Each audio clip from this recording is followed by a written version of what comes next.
Prajurit dari Resimen Sefer Ahmad dengan percaya diri maju ke arah Kherson. Rekamannya ramai beredar di media sosial Telegram pada Jumat 30 September 2022. Di arah Kherson, pejuang Chechnya melancarkan serangannya dari dalam sebuah gedung rusak yang dijadikan benteng mereka.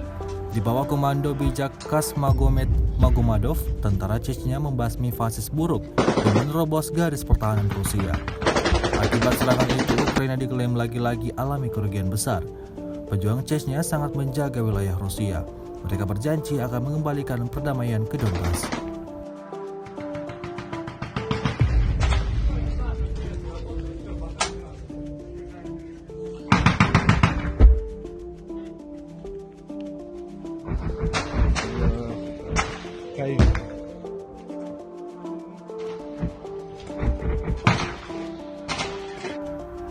Sejauh ini selama invasi berlangsung, Rusia secara total merilis 307 pesawat Ukraina, 155 helikopter, dan 2.107 kendaraan udara tak berawak, serta sistem rudal anti pesawat dieliminir oleh pasukan Vladimir Putin.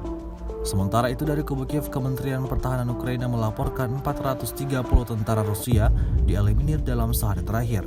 Total 58.580 prajurit Federasi Rusia meninggal sejak awal konflik hingga hari ke-218.